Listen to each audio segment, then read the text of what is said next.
deserve more investigation. District residents are tired of violence in our communities, and so am I.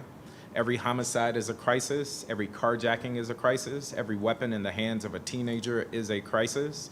From the start of my time in office, public safety has been a priority.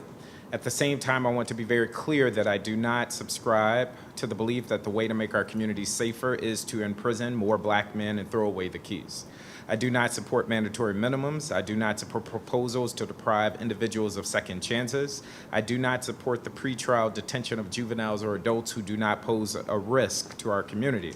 Much of this emergency legislation is narrow and limited. Among other things, this bill will encourage more residents to take advantage of the city's popular camera rebate program. This bill will make it easier to hold accountable individuals who endanger residents by discharging firearms. This bill will make it easier to hold accountable individuals who engage in domestic violence.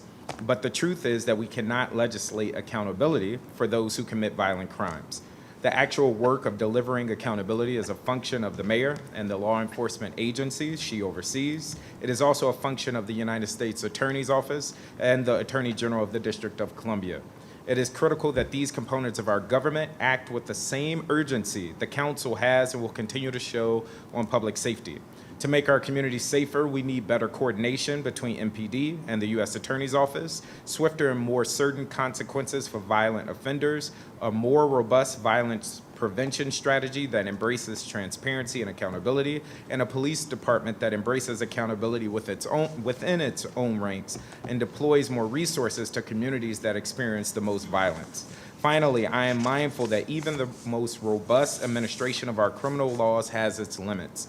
If we are truly going to build healthy and safe communities we all crave, we need to think more critically about the chain of events that leads to an individual picking up a gun or engaging in a violent act in the first place. Far too many folks in the city are never given a first chance to thrive. They are only given a second chance once they've done their time. So while I support this bill today, I do not consider it the beginning or the end of this body's work to advance public safety.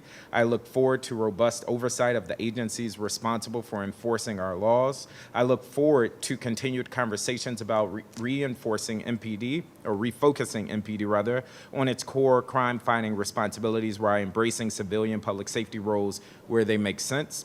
And I look forward to the hard and important work of interrupting cycles of exclusion, underinvestment, and disillusionment that plagues district communities where violence is particularly prevalent. Thank you, Mr. Chairman.